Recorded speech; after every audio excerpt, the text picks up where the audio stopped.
Welcome friends, আমি সৌরভ। তো আমি এখন কথা বলবো সুকুমার পরিচালিত, আলু অর্জুন অভিনীত তার নতুন আপকামিং মুভি পুষ্পা, যেটা 15ই আগস্ট রিলিজ করতেছে। তো পুষ্পার কিন্তু আজকে একটা টিজার রিলিজ করা হয়েছে, অর্থাৎ আজকে কিন্তু আলু অর্জুনের জন্মদিন। তো সেই উপলক্ষে কিন্তু আজকে একটা টিজার নিয়ে আসা হয়েছে। তো এর আগে আমরা দেখছি যে পুষ্পার একটা অ্যানাউন্সমেন্ট টিজার নিয়ে আসা হয়েছিল, অর্থাৎ ফার্স্ট গ্লিমস যেটা ছিল, যেখানে বলা হয়েছিল যে পুষ্পা সে জেল থেকে পালিয়েছে, সে জেল থেকে পালাতক। তো এখানে আজকে টিজারে জাস্ট কোনো ডায়লগ ছিল না।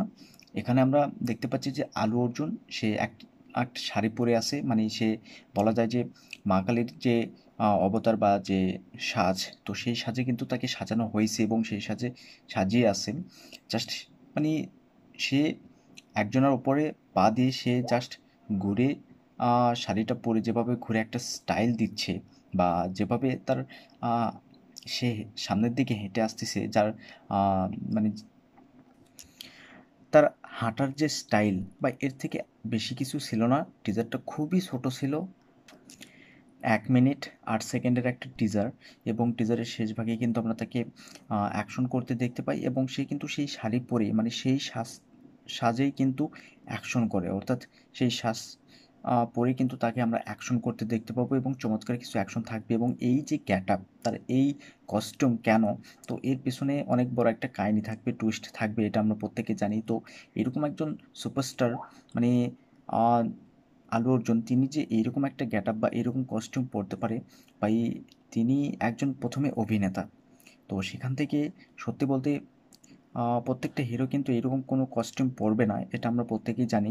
তো এই কস্টিউম সবাইকে, অক্ষয় কুমারের লাক্সমি যে একটা গান আছে, তো অক্ষয় কুমার কিন্তু এই গেট আপ, অক্ষয় কুমার প্রত্যেকটা গেট আপ সে নিতে পারে, যে কোনো চরিত্র যে কোনো ক্যারেক্টার তিনি করার জন্য রাজি। তো তার মধ্যে যে প্রতিভা, এবং আলু অর্জুন, সত্যি বলতেছি তিনি, আলু অর্জুন অনেক বড় একজন অভিনেতা, এবং এটা কিন্তু তিনি আবার প্রমাণ করে দিল। তো এই টিজারটাতে তেমন কিছু রাখা হয়নি, জাস্ট মিউজিক এবং আম, এই যে আলু অর্জুনের যে গেট আপ, এই যে লুক কেন, তো সে জাস্ট শাড়ি পরে হেঁটে আসতেছে, তার যে সিগনেচার যে হাঁটার স্টাইলটা আর কি, পুষ্পা মুভিতে পুষ্পা ভাইয়ের যে স্টাইল, তো সেটা কিন্তু আমরা দেখতে পাই। তো এখানে যদি পুষ্পা ভাইয়ের সেই ডায়লগটা থাকতো, জাস্ট ব্যাপক হতো, চোখে কান্না ইসালা। তো এই ডায়লগটা সত্যি যদি এই টিজারটাতে রাখা হতো, তাহলে আরও মারাত্মক লেভেলের রেকর্ড করতো পুষ্পা ভাও। তো সত্যি বলতেছি, জাস্ট কোনো ডায়লগ রাখা হয়নি টিজারটাতে।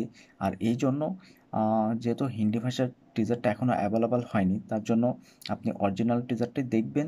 এতে কোনো প্রবলেম হবে না, যেহেতু এখানে কোনো ডায়লগ রাখা হয়নি, ভাষাগত দিক দিয়ে কারো কোনো সমস্যা হবে না। আর পুষ্পা এটি কিন্তু 6টা ভাষায় রিলিজ করা হবে, প্রপারলি সুন্দরভাবে ডাবিং করে 6টা ভাষায় রিলিজ করা হবে, এবং বাংলা ভাষাতেও কিন্তু এটা প্রপারলি তারা ডাবিং করে রিলিজ করবে। তো এক্ষেত্রে সত্যি বলতেছি, এবার কিন্তু তারা অনেক বড় সড়ো করে এই মুভিটাকে প্রেজেন্ট করার, দর্শকের সামনে নিয়ে আসার চেষ্টা করতেছে। তো দেখা যাক কেমন হয়। টিজারটি কিন্তু আলাদা লেভেলের ছিল, আমার কাছে টিজারটা দুর্দান্ত লাগছে। আর জাস্ট কোনো ডায়লগ ছাড়া, আলু অর্জুন তিনি তার স্টাইল দিয়ে, তার সোয়াগে দিয়ে এইভাবে যে দর্শককে মাতিয়ে রাখতে পারে, এটা জাস্ট তার দ্বারাই সম্ভব। আর টিজারটা কোন লেভেলে রেকর্ড করবে এটা আমি বলতে পারবো না, কারণ আমি জাস্ট দেখছি যে 4 মিনিটে 1 লাখ ভিউজ কিন্তু এই টিজারটা কিন্তু নিয়ে আসতে পারছে। এবং দর্শক কিন্তু এই পুষ্পা 2 মুভিটার জন্য অধীর আগ্রহে অপেক্ষা করতেছে। তো দেখা যাক পরবর্তীতে আমরা টিজারের থেকেও বড় কোনো ধামাকা পাই কি না। এবং আশা করব যে প্রত্যেকটা ক্যারেক্টারের আলাদা করে টিজার নিয়ে আসা হবে, এবং তারপরেই কিন্তু বড় একটা ট্রেলার নিয়ে আসা হবে, তো যেটা দর্শকের কাছে দুর্দান্ত লেভেলের হবে। এবং দর্শক কিন্তু মানে বড় কিছু পাওয়ার আশা করছিল এই টিজারটা থেকে। তো টিজারটা কিন্তু খুব একটা কিছু দর্শকের আশা পূরণ করতে পারে নাই, কিন্তু যতটুকু, হ্যাঁ, জাস্ট রেকর্ড। তো এই টিজারটা আপনাদের কেমন লাগছে সেটা অবশ্যই কমেন্টে জানাবেন, আর ভিডিও ভালো লাগলে অবশ্যই একটা লাইক করবেন, শেয়ার করবেন, আর এই চ্যানেলটা সাবস্ক্রাইব করবেন। ধন্যবাদ।